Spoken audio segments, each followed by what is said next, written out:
All right, let's start with Prime Minister Narendra Modi's visit to Egypt. Prime Minister Narendra Modi today received Egypt's highest civilian honor, Order of the Nile, from the President of Egypt, Abdel Fattah El-Sisi. This is the 13th such highest state honor that various countries have confirmed Indian Prime Minister Narendra Modi.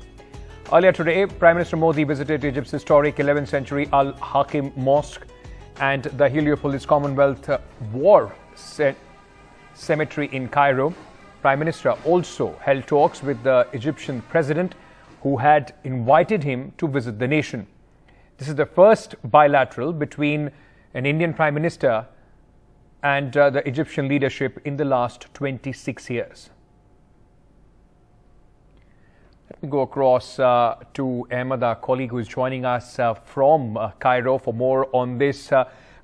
How is the significance of this visit being seen, Ahmed, in Egypt? What is it that the country is hoping for with this strategic partnership with India? Historic. That is how PM Narendra Modi described his visit to Egypt. He said, "My visit to Egypt was historic" on Twitter. So that is how we can describe the relationship between Egypt and India.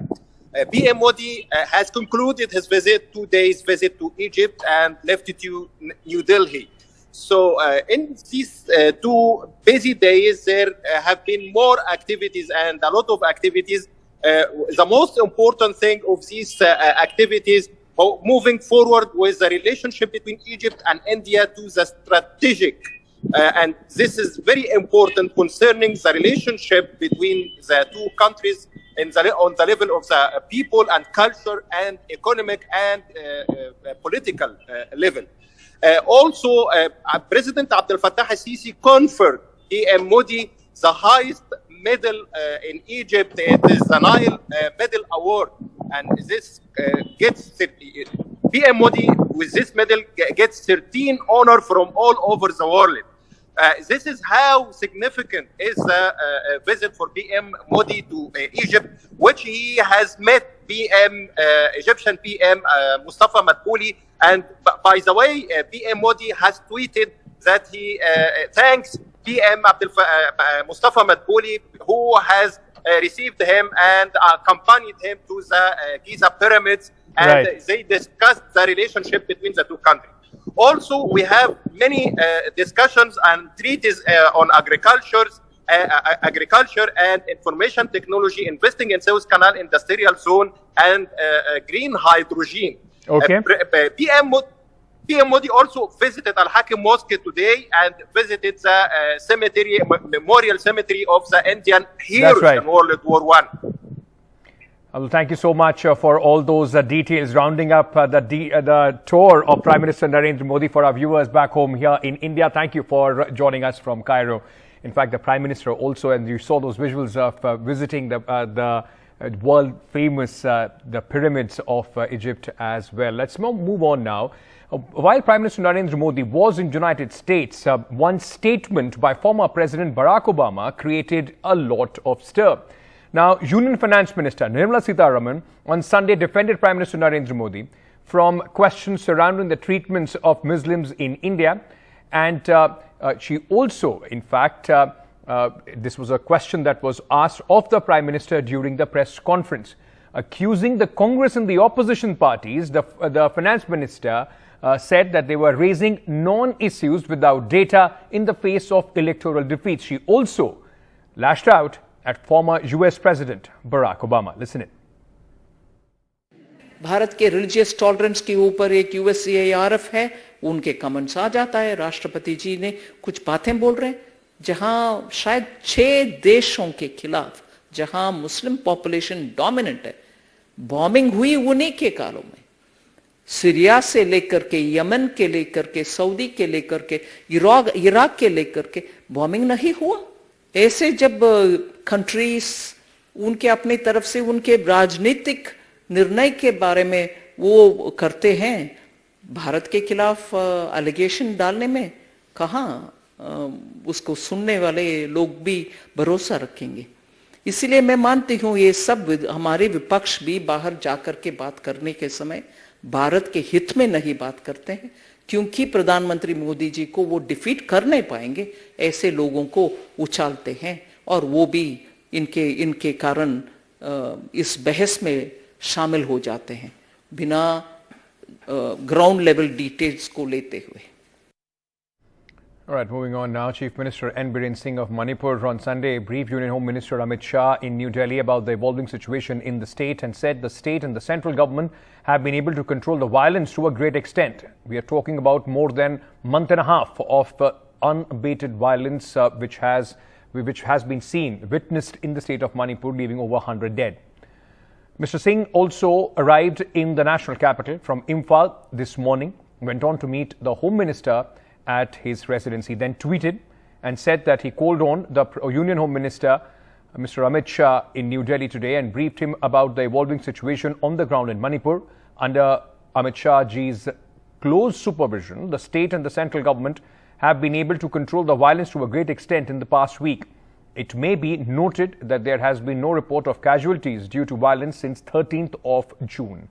Honorable Union Home Minister has assured that the central government will take all possible steps to bring normalcy in the state. Remember, this comes a day after the Home Minister presided over an all-party meeting of the various political parties on Manipur, where largely the demand was of the Chief Minister of Manipur, N. Biren Singh, to resign from his post. The Chief Minister of Manipur, Biren Singh, is in Delhi today to meet the Home Minister of India, Amit Shah. This comes a day after the all-party meeting that was convened by Amit Shah yesterday, in which 18 parties took place. We are told that Amit Shah has been apprised by Biren Singh on the peace process that is taking place in Manipur and the efforts that the state government is taking to ensure that the violence is controlled. We know that Manipur has been violence hit since May 3rd, and a lot of instances of violence have taken place in the state, apart from instances of arson. Yesterday in the all-party meeting, Amit Shah has briefed the opposition party members on the efforts that his government has taken. He himself was there for 4 days, and he has been constantly monitoring the situation. Amit Shah has basically said that Prime Minister Narendra Modi, despite being on a state visit, has been reviewing the situation in Manipur. Today we are told that he has assured Biren Singh of all help from the centre. In the opposition meeting, the parties, all of them unanimously raised the demand for the removal of Biren Singh that they feel is part of the problem and has acted in a partisan manner. We are told that some parties also raised the demand that an all-party delegation be sent to the state of Manipur. Congress, in fact, asked for an all-party meeting to be held in Imphal, in Manipur. So despite all these demands, we are told that the Home Ministry senior officials actually talked about a precedence of violence in the state of Manipur, where ethnic clashes have also taken place in the past. They cited instances from 1993 and 97, and in fact in 1993 the officials said that 750 people had died.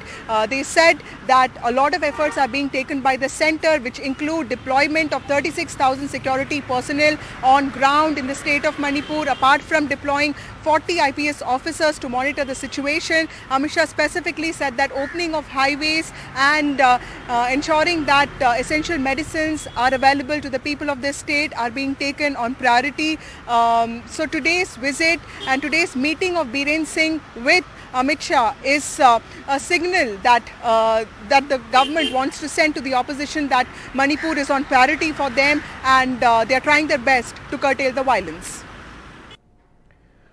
Let's move on now. Last time the monsoon covered both Delhi and Mumbai around the similar period of time was in 21st of June 1961. Now, after 62 years, the monsoon has arrived in Delhi and Mumbai almost on the same day. While it reached Delhi a few days early, monsoon hit Mumbai 14 days late. The normal onset of the date of monsoon over Mumbai is June 11th, but this time it arrived by June 25th. This has happened for the second time in 2019 too. The monsoon arrived in Mumbai on June 25th. This has now caused a lot of worry as far as Mumbai is concerned. 2 people have drowned because of open manholes. Monsoon arriving in Delhi and Mumbai. on the same day for the first time in 62 years. But while it came 2 days before its usual due date in Delhi, in Mumbai it has come 4 days late.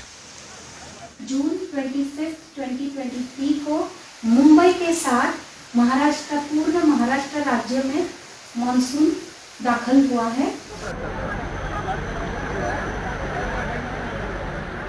Even a day earlier, Mumbai saw very heavy rain, about 120 millimeters in an hour, resulting in flooded cars, waterlogging and traffic jams at various places.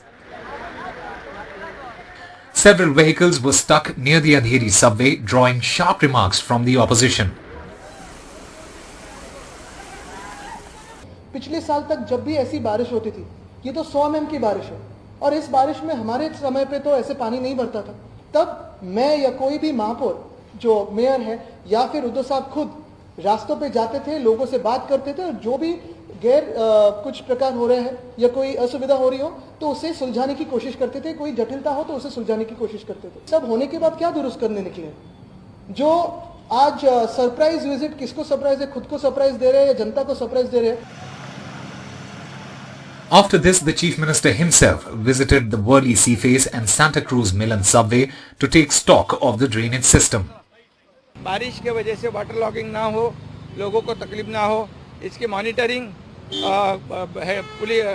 Municipal headquarter में से हमारा war room जो है वो कर रहा है और इसमें शायद सभी हमारी टीम जो है कारपोरेशन की ऑन फील्ड है, रोड पे काम कर रही है और उसका जायजा मैं खुद ले रहा हूँ. While the heavy rains exposed the deficits in the BMC's seasonal preparations, the rain also brought relief for Mumbaikas from the heat and drinking water shortage. In north and central India, Delhi, Haryana, Uttar Pradesh and Madhya Pradesh saw heavy rain.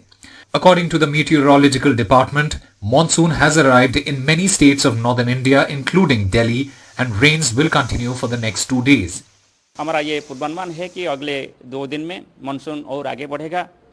Gujarat, Rajasthan, Punjab, Haryana के और कुछ हिस्सा में monsoon प्रवेश करेगा. Many parts of Noida and Gurgaon were flooded, including the Delhi-Jaipur highway. बारिश आई हुई है और बारिश ज़्यादा आई हुई है, तो इसलिए जल भराव की समस्या आई हुई है. बारिश से गर्मी बहुत थी, उससे राहत मिली है लोगों को और जल भराव तो है शहर के अंदर, उसका निकासी का अच्छा होना चाहिए. In Delhi, a woman was electrocuted by an electric pole near a train station. The railways say they will investigate the incident. Bureau Report, NDTV. Well, it's just not Mumbai and Delhi. Early onset of the monsoon has also caught many North Indian states unawares, and their preparations of the authorities have completely been exposed. This also caused trouble in Haryana, where people got stranded in an overflowing river and a car was dragged off by the current. A woman driver who parked it on the banks of Gagar river was inside. She has been rescued. Some people trying to, in fact, on foot trying to cross the river from one spot to another also got stranded. Rescue efforts are on. The woman had come with her mother to the Karak Mangoli in Panchkula. The vehicle was parked on the riverbank and got dragged away as the water level and the strong current suddenly rose. The woman has been admitted to Sector 6 hospital in Panchkula.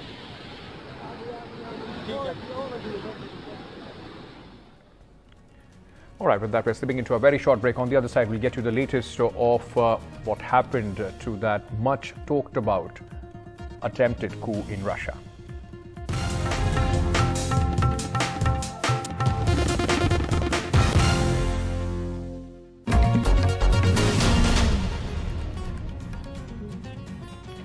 Russian mercenary group Wagner fighters who surged most of the way to Moscow, just about 200 kilometers from Moscow, have now agreed to turn back to avoid bloodshed. This is what the Wagner chief Proskin had said last night. This has come in a de-escalation effort, in fact, of what had become a major challenge to President Vladimir Putin's grip on power in Russia. And of course, for the last 13 months, when the country has been on war with Ukraine, this has come as a major challenge for Vladimir Putin. Now, who is the boss, in fact, of the Wagner group, who was supposedly Putin's strongest ally? Somebody who was known as Putin's chef. Vishnu Shom has more on the boss of the Wagner group. For those wondering, who is Yevgeny Prigozhin, the mercenary leader of the Wagner Group, who seems set to fight his way into Moscow, the capital of nuclear-armed Russia, yesterday? We have a special report. In fact, Prigozhin has been a loyal supporter of Vladimir Putin so far. Yesterday, it seemed at one time that Prigozhin was ready to depose Putin. Before we get to the exact sequence of events in this crisis, here's a short background on Yevgeny Prigozhin. He's 62 years old. He was convicted of assault and robbery in 1981 and sentenced to 12 years in jail. He subsequently opened a restaurant business in St. Petersburg in the 90s. It's here that he became friends with Vladimir Putin, earning the label Putin's chef. Prigozhin rose up the ranks and became part of a group that revered the Soviet leader, Joseph Stalin. He formed the Wagner Group of mercenaries, which has seen action in Crimea in 2014 and North Africa and Syria. It has a key role to play, the Wagner Group, in Ukraine, where Russian prisoners were released and inducted into the ranks of Wagner with clear instructions. A shot at freedom that eventually resulted in the deaths of thousands of these prisoners in Wagner's service. In December 2016, the US imposed sanctions on 15 Russian entities, including Mr. Prigozhin, whose Wagner Group had helped Russia annex Crimea from Ukraine in 2014. In fact, this is why if you ask any Ukrainian leader when the war started, they'll say 2014, not 2022. In February 2018, Prigozhin was indicted by a US grand jury for interfering, allegedly, in the 2016 presidential election in America by helping to spread fake news in support of Donald Trump's campaign. In October last year, things started to turn sour between Putin and Prigozhin. After being called to fight in Ukraine, Prigozhin opposed the Russian decision to withdraw from the strategic Russian city of Liman in East Ukraine. He said this withdrawal was a major embarrassment for Russia. In February this year, he's accused the Russian Defense Minister Sergei Shoigu and Putin's most senior general Valery Gerasimov of withholding ammunition and supplies in an effort to destroy his Wagner Group of mercenaries. Last month in May, there was another fierce volley of words when he threatened to withdraw his soldiers from the eastern Ukrainian city of Bakhmut, where eventually he was able to defeat the Ukrainian army in the fiercest and most costly battle of this war so far. This month, Yevgeny Prigozhin refused to comply with an instruction to sign an order that would require his fighters to sign a contract with the Russian Defense Ministry. Last Friday, things reached a turning point when Prigozhin said the Russian invasion to Ukraine had been a racket and that the war was not needed and that it had been enforced so that some generals could be conferred military honors. Eventually on Friday and Saturday, Prigozhin had had enough, ordering his soldiers from Ukraine into Russia, where he captured the city of Rostov, the headquarters for all Russian military operations in Ukraine, and then set the stage for a possible coup attempt in Moscow, which, as we now know, didn't eventually happen. Unexpected twists and turns in the ongoing conflict between Russia and Ukraine. It's been 13 months, and this was a very surprising chapter. With that, it's a wrap on this bulletin. News and updates continue on NDTV. Thank you so much for being with us.